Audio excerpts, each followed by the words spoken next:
So good morning guys और आपके क्रिक exam channel में आप सभी का स्वागत है। तो आज के इस वीडियो में 24 जुलाई के इंपॉर्टेंट करंट अफेयर्स को हम लोग कवर करेंगे। तो हमारा पहला प्रश्न क्या है, हाल ही में किसे एसबीआई जनरल इंश्योरेंस का एमडी सीईओ नियुक्त किया गया है? तो आंसर होगा प्रकाश चंद्र कांडपाल को। तो अभी प्रकाश चंद्र कांडपाल को गैर जीवन बीमा कंपनी यानी कि एसबीआई जनरल इंश्योरेंस का एमडी सीईओ बनाया गया है। ये अभी तक एसबीआई जनरल इंश्योरेंस के डेप्यूटी सीईओ थे और अब ये एमडी सीईओ बन गए हैं, तो इनका नाम याद रखना है। बाकी अश्विनी कुमार तिवारी हमने पढ़ा था 2-4 दिन पहले ही, एसबीआई कार्ड के एमडी सीईओ बने थे ये। रमेश बाबू की बात करेंगे, अभी करूर वैश्य बैंक के एमडी सीईओ बने थे, कल ही पढ़ा था। और पी प्रवीण सिद्धार्थ ये राष्ट्रपति रामनाथ कोविंद जी के निजी सचिव बने थे। बाकी स्टेट बैंक ऑफ इंडिया की बात करेंगे तो भारत का सबसे बड़ा पब्लिक सेक्टर बैंक है ये। इसकी स्थापना कब हुई थी? 1 जुलाई 1955 को। हेडक्वार्टर मिलेगा आपको मुंबई में और इसके जो चेयरमैन है उनका नाम है रजनीश कुमार। उसके अलावा एसबीआई से आप याद रख सकते हो कि ऑस्ट्रेलिया के विक्टोरिया में ब्रांच ओपन करने वाला पहला भारतीय बैंक बना था एसबीआई। बढ़ते हैं आगे। फिर है हाल ही में एनएमडीसी के नए सीएमडी के रूप में किसे नियुक्त किया गया है? तो आंसर होगा सुमित देब को। एनएमडीसी मतलब नेशनल मिनरल डेवलपमेंट कॉरपोरेशन यानी कि राष्ट्रीय खनिज विकास निगम। तो अभी सुमित देव को नेशनल मिनरल डेवलपमेंट कॉरपोरेशन का सीएमडी नियुक्त किया गया है। ये एन बैजेंद्र कुमार का स्थान लेंगे। बाकी अशोक लवासा ये नाम इंपॉर्टेंट है, अभी एशियन डेवलपमेंट बैंक के वाइस प्रेसिडेंट बने हैं ये। विनी महाजन नाम भी इंपॉर्टेंट है, ये पंजाब की पहली महिला मुख्य सचिव चीफ सेक्रेटरी बनी थी। और देवेंद्र कुमार सिंह ये सिडबी के नए डायरेक्टर बने थे। बाकी एनएमडीसी की अगर बात करेंगे, इसकी स्थापना 1958 में हुई है। हेडक्वार्टर मिलेगा आपको हैदराबाद में। और हैदराबाद किस नदी के किनारे स्थित है? तो मूसी नदी के किनारे स्थित है। अच्छा, हैदराबाद से रिलेटेड अभी एक क्वेश्चन हम लोगों ने पढ़ा था। जो हैदराबाद इंटरनेशनल एयरपोर्ट है, अभी यहीं पे भारत की पहली कॉन्टेक्टलेस कार पार्किंग बनाई गई थी, तो वो भी आप याद रखना। बढ़ते हैं आगे। फिर हाल ही में किस राज्य ने तेजी से निवेश करने के लिए वन स्टॉप शॉप योजना शुरू की है? तो आंसर होगा राजस्थान ने। तो इस योजना को पहले सिंगल विंडो क्लियरेंस सिस्टम के रूप में जाना जाता था। तो अब इस योजना से कोविड-19 महामारी के बीच उद्योगों को पुनर्जीवित करने में मदद मिलेगी और इसमें 10 करोड़ रुपए से ज्यादा का निवेश करने वालों को वन स्टॉप शॉप में एक ही जगह पर 98 प्रकार की मंजूरी मिल सकेगी। देखो, जब भी कोई इंडस्ट्री वगैरह एस्टेब्लिश करता है तो उसे कई तरह की मंजूरियां लेनी पड़ती है। तो यहाँ पे इस वन स्टॉप शॉप में एक ही जगह पे आपको 98 प्रकार की मंजूरी मिल सकेगी। तो बेसिकली आप कह सकते हो कि राज्य में औद्योगिक निवेश को आकर्षित करने के लिए है ये योजना। तो सिंपल सा याद रखना है, वन स्टॉप शॉप योजना ये शुरू हुई है राजस्थान में। अब बात राजस्थान की है तो ये रहा मैप में राजस्थान, कैपिटल इसकी जयपुर है। और अभी आपको बताया जयपुर के परकोटे को वर्ल्ड हेरिटेज साइट्स में शामिल किया गया। जयपुर को ही पिंक सिटी कहते हैं। और याद रखना सबसे इंपॉर्टेंट कि जयपुर में ही बनेगा विश्व का तीसरा सबसे बड़ा स्टेडियम, जिसकी सीटिंग कैपेसिटी है 75,000। इतने लोग बैठ के देख सकते हैं। बाकी मुख्यमंत्री हैं अशोक गहलोत, गवर्नर हैं कलराज मिश्र और यहाँ के जो चीफ जस्टिस है उनका नाम है इंद्रजीत मोहंती। अभी हम लोगों ने पढ़ा था कि प्योर फॉर श्योर अभियान ये भी राजस्थान में शुरू हुआ था। उसके अलावा इंदिरा रसोई योजना ये भी राजस्थान में शुरू हुई थी।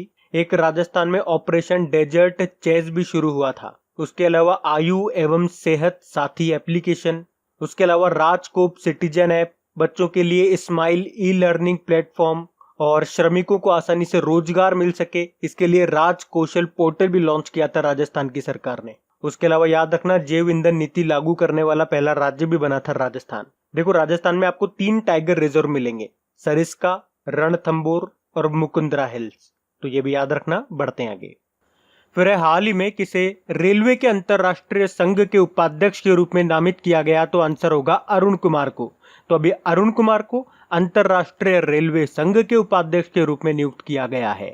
ये अभी रेलवे सुरक्षा बल यानी कि रेलवे प्रोटेक्शन फोर्स के डायरेक्टर जनरल है।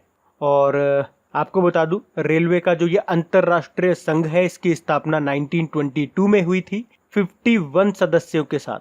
आज इसके 194 सदस्य हैं और भारत इस संघ का एक एक्टिव मेंबर है। बाकी वी सूर्य नारायण की बात करेंगे, चोलामंडलम एमएस जनरल इंश्योरेंस के मैनेजिंग डायरेक्टर बने थे।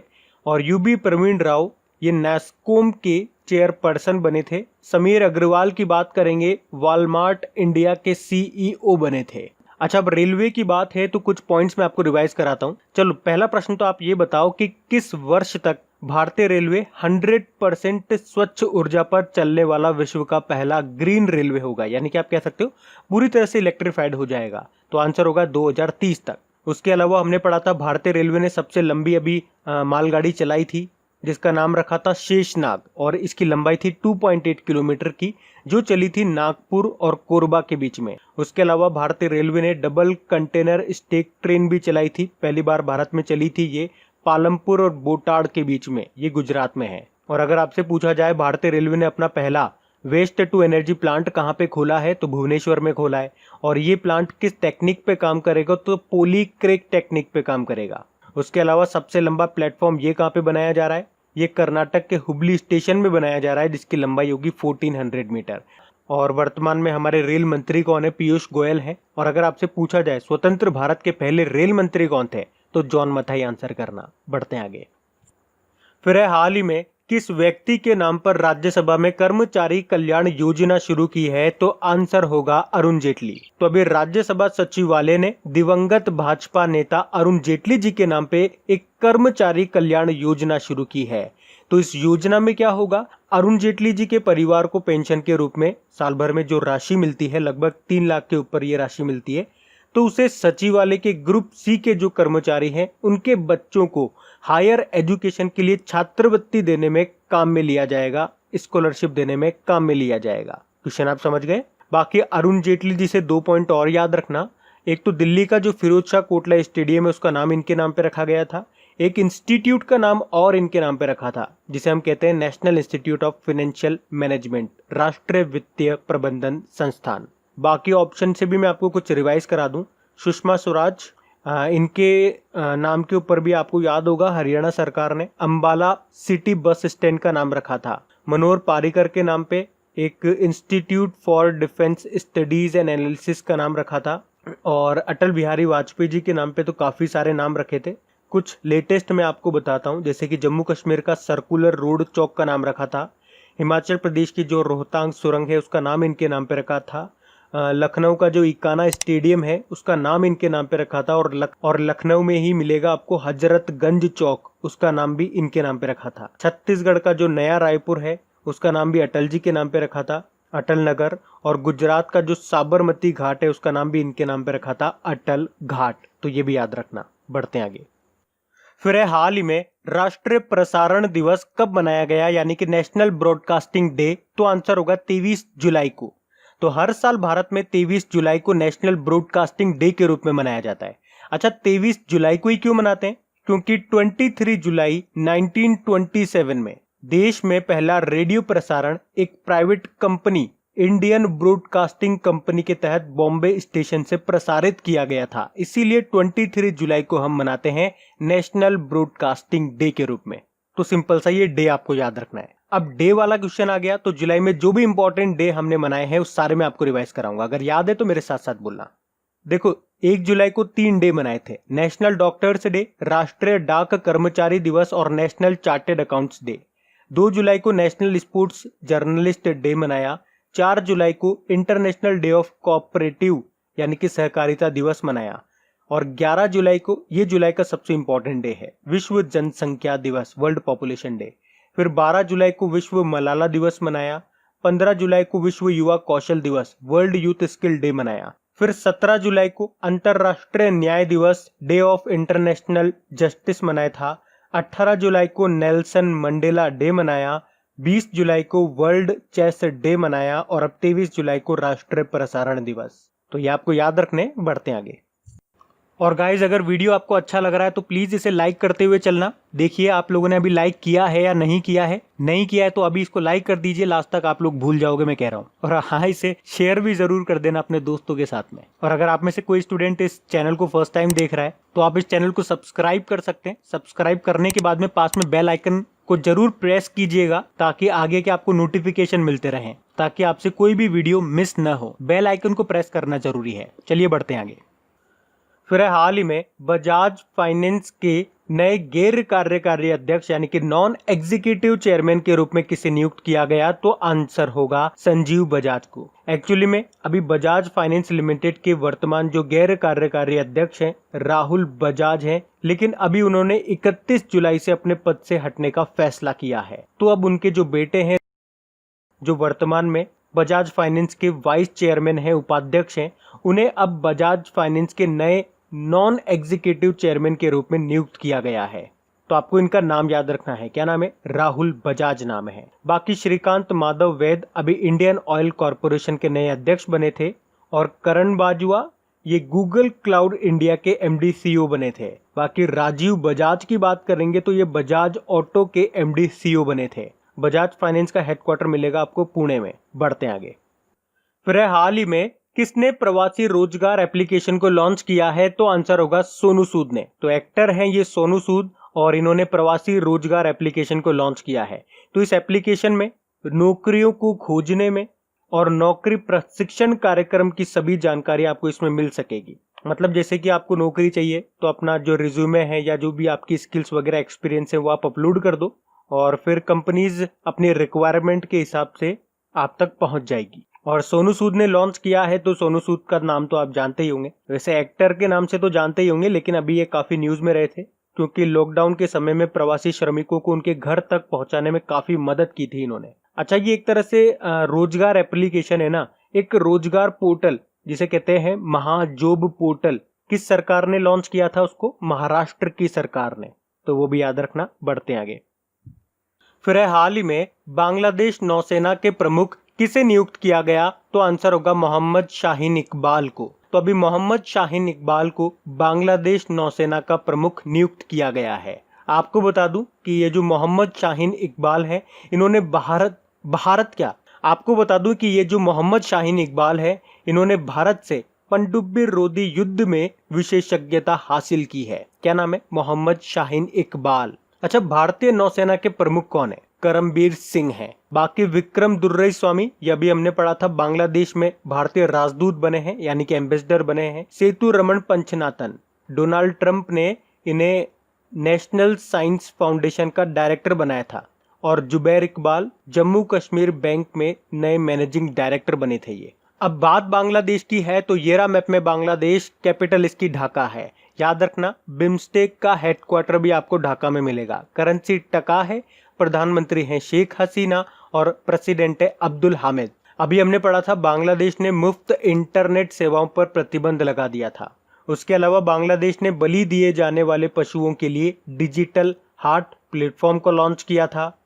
और अरब सागर में जो निसर्ग नाम का तूफान उठा था, वो निसर्ग नाम भी बांग्लादेश ने दिया था। उसके अलावा याद रखना, ई पासपोर्ट सुविधा प्रदान करने वाला दक्षिण एशिया का पहला देश आपका बांग्लादेश ही है। और बांग्लादेश के साथ कौन सा एक्सरसाइज करते हैं अपन? संप्रीति नाम का एक्सरसाइज करते हैं। और अभी इसी साल फरवरी में संप्रीति 9 मतलब ये इसका 9th एडिशन था, ये हमने किया था मेघालय के उमरोई में। तो ये पॉइंट्स याद रखना। बढ़ते हैं आगे। फिर है IPL 2020 का आयोजन किस देश में किया जाएगा, तो आंसर होगा UAE में। तो IPL 2020 ये इसका 13वां संस्करण है जो इस बार यूनाइटेड अरब अमीरात के दुबई में होगा। IPL के जो चेयरमैन है ना ब्रजेश पटेल, उन्होंने इस बात की जानकारी दी, और उन्होंने ये भी कहा है कि जैसे ही हमारी गवर्नमेंट से इसकी मंजूरी मिलती है, इसे सितंबर तक आयोजित कर दिया जाएगा। वैसे श्रीलंका ने भी BCCI के सामने प्रस्ताव रखा था इस बात का कि भैया IPL हमारे यहाँ पे कराया जाए, लेकिन BCCI ने यूनाइटेड अरब अमीरात को चुना है। और दुबई में ही आपको ICC इंटरनेशनल क्रिकेट काउंसिल का भी हेडक्वार्टर मिलेगा। एक काम करिए, आप मैप में देख लीजिए यूनाइटेड अरब अमीरात को। ये रहा मैप में UAE। कैपिटल इसकी अबू धाबी है, करेंसी है दिरहम, प्रेसिडेंट है शेख खलीफा बिन जायद अल नयान। आपको याद होगा यूनाइटेड अरब अमीरात के नए क्रिकेट निदेशक कौन बने थे? रॉबिन सिंह बने थे। और दुनिया का सबसे पुराना मोती ये भी आपका यूनाइटेड अरब अमीरात में खोजा गया था, मारवा द्वीप पर। और याद रखना, यूनाइटेड अरब अमीरात ने दुनिया का पहला आर्टिफिशियल इंटेलिजेंस विश्वविद्यालय स्थापित करने की भी घोषणा की है अबू धाबी में। बढ़ते आगे।